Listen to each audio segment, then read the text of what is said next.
आज फिर से मैथ सीरीज का ये चौथा दिन है। इस चौथा दिन में हम लोग करेंगे ऊंचाई दूरी से क्वेश्चन को कहते किसको, ठीक है। जब कोई व्यक्ति नीचे से ऊपर की ओर देखेगा, जब कोई व्यक्ति नीचे से ऊपर की ओर देखेगा वो होगा उन्नयन कोण, इसको बोलते हैं उन्नयन कोण।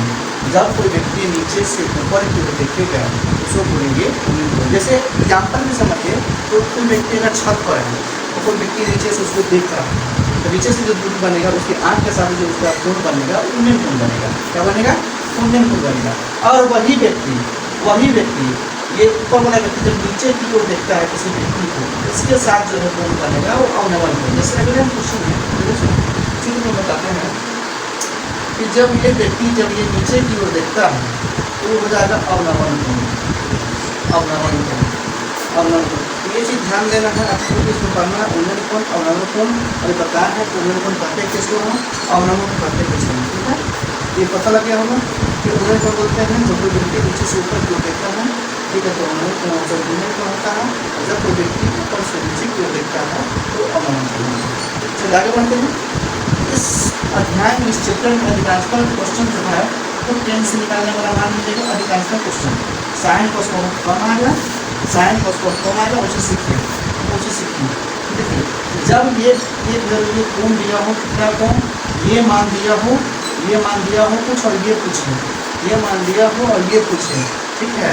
ये पेन से निकलेगा या कॉस से निकलेगा, पेन से निकलेगा या कॉस से निकलेगा। जब ये मान दिया हो और ये मान कुछ का हो, ठीक है, ये कॉस से निकलेगा या सिक्के से निकलेगा। ये चीज़ ध्यान देना है आपको, ठीक है। यही अगला एग्जाम्पल में समझाते हैं आप लोग को। अगर ये मान दिया हुआ है कुछ, ये क्या कोण है, ठीक है, ये मान आपको कुछ दे दिया हुआ है और ये पूछा या ये पूछा, उसी हिसाब से साइन कॉस टेन का मान हम बताएंगे, है ना। जैसे ये मान दे दिया हुआ है और ये मान पूछ रहा है, ये हो गया क्या सिस्टम मान होता है, साइन को होता है। ये मान पूछेगा तो पी किसका मान होता है, टेन का होता है। इस आधार से क्वेश्चन जो है इसमें मिलने वाली है आपको, ठीक है। तो आगे बढ़ते हैं क्वेश्चन में और सोल्यूशन करते हैं, देखते हैं कहाँ तक क्या होगा। वीडियो अच्छा लगे इसको जरूर लाइक कीजिएगा, आपको कमेंट कीजिएगा क्या अच्छा लगा, क्या अच्छा नहीं लगा, ठीक है। और कोई त्रुटि हो उसको कमेंट में जरूर लिखें, उसको सुधारने का हम लोग प्रयास करेंगे, प्रयास में लगे हुए हैं, ठीक है। जितना बेहतर से बेहतर आप लोगों को दे, जितना बेहतर से बेहतर आप लोगों को दे। चलिए पढ़ते हैं, अगला क्वेश्चन है, अगला पड़ाव है, उसको पढ़ेंगे और पढ़ते हुए आगे निकलेंगे। कहता एक दीवार के साथ लगे सीढ़ी। अच्छा बताओ दीवार कैसा होगा, दीवार तो ऐसा नहीं होगा, दीवार ऐसा नहीं होगा, दीवार ऐसा भी नहीं होगा, दीवार होगा सीधा खड़ा। दीवार का सीधा खड़ा होगा, दीवार बनाएंगे, ये दीवार हुई है, ये दीवार में दीवार पर ये समतल या तो इस साइड से होगा या तो इस साइड से, आप इसी साइड से बना सकते हैं या इस साइड से बना सकते हैं। चलिए दीवार हो गया। अब कह रहा है समतल से 45 डिग्री का कोण बनाती है। सीढ़ी लगा हुआ तो सीढ़ी बनाने सीढ़ी बनाती है, ये सीढ़ी बना दिए, ये दीवार के साथ खड़ी है और ये 45 डिग्री का कोण बनाती है, ठीक है। तथा सीढ़ी के बाद दीवार से दूरी 3 मीटर की दूरी होगी, तो यहाँ से जो है यहाँ के पास है ये 3 मीटर की दूरी पर है, ठीक है। तो कहता सीढ़ी की लंबाई कितना है, सीढ़ी की लंबाई हमको ये दिया हुआ है, ये हमको पूछ रहा है। ये देखेंगे P/H का मान किसका होता है, P/H जो मान होता है कॉस का मान होता है, किसका मान होता है, कॉस का मान होता है। चलिए मान लेंगे यहाँ पर, माना कि मान लीजिए ABC, AB दीवार है, AB दीवार है तथा BC जमीन की दूरी है, AC दीवार है तथा AC सीढ़ी है, AC सीढ़ी है, सीढ़ी है। यहाँ पर AC का मान जो है हमको वाट दे दिया हुआ और BC का मान दे दिया 3 मीटर दे दिया, हमको निकालना है AC का मान। तो क्या करेंगे, हम चलेंगे कॉस से, कैसे चलेंगे, कॉस लिखेंगे 45 डिग्री बराबर BC बटा लिखेंगे AC। कॉस 45 का मान कितना होगा, देखिए कॉस 45 का मान होगा हमको 1/√3, तो 1/√2 और BC का मान होगा 3 और AC का मान हमको बांट दिया हुआ।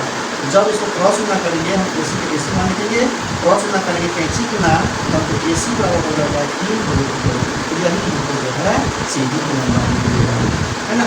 एक बार फिर से समझ लीजिए, क्या कहता है एक दीवार के साथ लगी सीढ़ी पृथ्वी के समतल, है ना, पृथ्वी के समतल है 45 डिग्री का कोण बनाती है तथा सीढ़ी के पाद जो है ये पाद और दीवार का जो पाद है उस दोनों बीच की दूरी सीडी की लंबाई पूछ रहा था। सीडी की लंबाई पूछ रहा था, यहाँ पर मान लिया माना केबी दीवार का पता है तथा एसी सीडी है।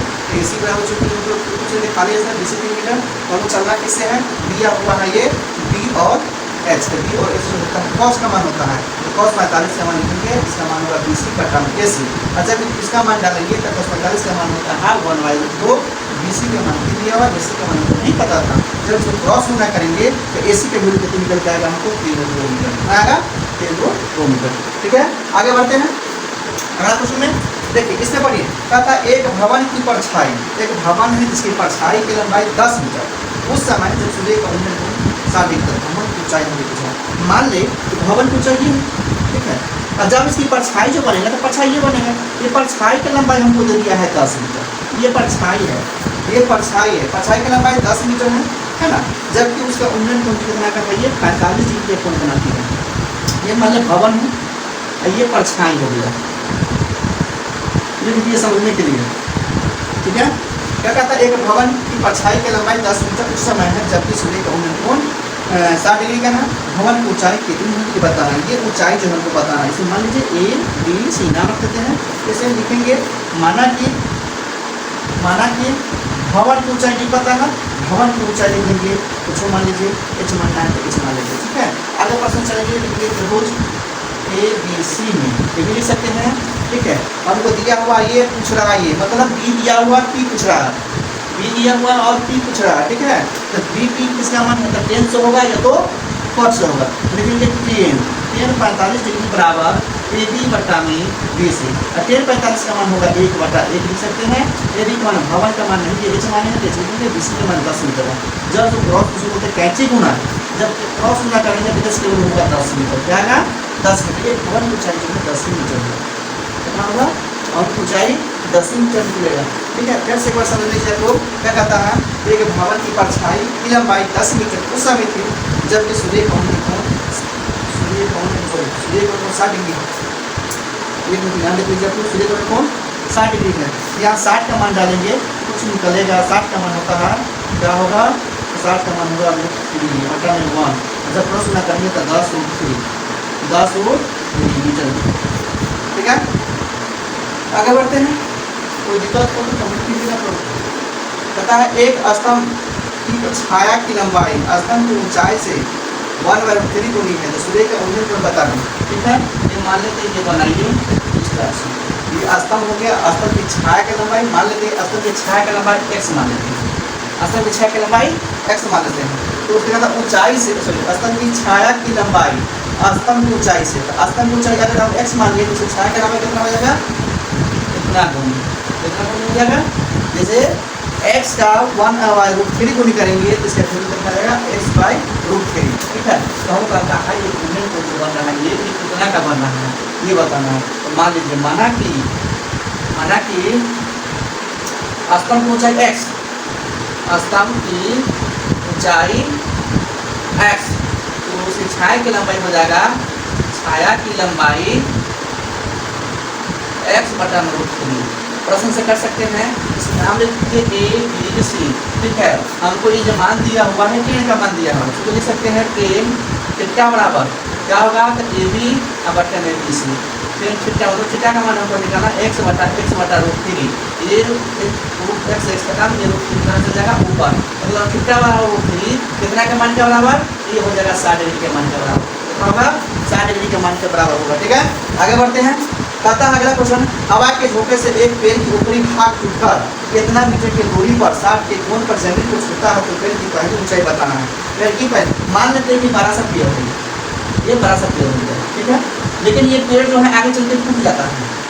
अब कहावत है कि जो ज़्यादा ऊंचाई पा लेता है लेकिन तो उसको गिरना पड़ता है, वही बात है। यहाँ पर ये पेड़ है, तो पेड़ की ऊंचाई में ज़्यादा का हो गया बहुत ज़्यादा, ये लेकिन हवा ऐसा पड़ा जो ये यहाँ से टूट कर कहाँ गिर गया, यहाँ, ठीक है। इसमें नाम लिख लीजिए ए बी सी, डी। ये पेड़ की पूरी ऊंचाई जो टुकड़ा भाग को जब खड़ा करेंगे तो इसके मान के बराबर आ गया, ठीक है। इसमें कहता है हवा के झोंके से एक पेड़ की ऊपरी भाग टूटकर क्या कहता है 2√3 मीटर की दूरी पर, मतलब यहाँ 2√3 मीटर की दूरी पर, ठीक है, 60 डिग्री का कोण बनाती है, कितना का 60 डिग्री का कोण बनाती है। 60 डिग्री के कोण पर जमीन को छूता है पेड़ की पहली ऊंचाई। देखिए पेड़ की पहली ऊंचाई निकालना हो तो पहले हमको ये निकालना पड़ेगा, उसके बाद ये निकालना पड़ेगा।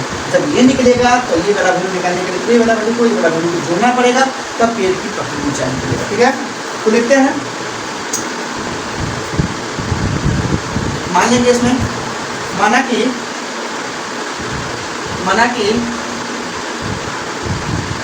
AB की ऊंचाई AB की ऊंचाई h मीटर हो या x मीटर हो। चलेंगे त्रिभुज ABC में tan 60 डिग्री। tan 60 का मान क्या होगा, AB बट्टा में BC।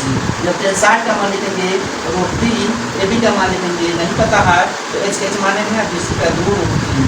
जब इसको कैंची गुना करेंगे, क्या बोलते हैं कैंची गुना, तो कैंची गुना करेंगे तो 2√3 गुना में √3, और जब दोनों गुना करेंगे जब दोनों बराबर हो जाएगा तो 2 गुना में हो जाएगा 3, तो h के मतलब हो जाएगा 6 मीटर। क्या जाएगा 6 मीटर। ये हमको 6 मीटर प्राप्त हुआ। जब ये दोनों वैल्यू पता है कि दोनों वैल्यू से इसका मान हम निकाल सकते हैं दो विधि से, या तो हम h का मान निकाल सकते हैं और या तो हम इस वैल्यू से इसका मान निकाल सकते हैं, साइन से हो या कॉस से हो, दोनों चीज से हो। ठीक है, चलिए तो क्या करें, h का मान निकाल रहे। चलिए h का मान निकाल लेते हैं। h का मान निकालेंगे, चूंकि h बराबर क्या होता है √p² जोड़ p²। तो यहाँ देखिए p का मान 6 का स्क्वायर जोड़ 3 के स्क्वायर। यहाँ करेंगे 6 का स्क्वायर 36 और जोड़ में 2 का 4 या 12, दोनों को जोड़ेंगे तो 48 आएगा। 48 को बाहर निकालेंगे तो 4 आएगा। 4 को नियम कर देते हैं, आप लोग समझ में 4 गुणे में 3। जब ये जोड़ना लग गया तो बाहर आ गया, ये बेचारा का जोड़ा नहीं लगा, 15 में रह गया। ठीक है, इसका साथी नहीं मिला, ये 4 हो गया 3, ये हो गया इसकी ऊंचाई। अब हम बता पेड़ की पहली ऊंचाई ज्ञात करेंगे। यहाँ पर पेड़ की पहली ऊंचाई, पेड़ के पहले ऊंचाई, पेड़ की पहली ऊंचाई निकालने के लिए क्या करेंगे हम AB और जोड़ में हम AC को जोड़ेंगे 6 जोड़ 4 ऊंचाई प्राप्त हुआ। मीटर बना सकते। चलिए ठीक है, इस आधार से क्वेश्चन जो है ऊंचाई को भी आप लोग को सोल्यूशन करना है। 4 या 5 क्वेश्चन बताने से क्वेश्चन होगा, आप लोग प्रयास कीजिएगा, जितना अच्छे से प्रयास कीजिएगा, जितना मेहनत कीजिएगा, जितना पसीना के रखा मेहनत कीजिएगा उतना ही आप लोग को लाभकारी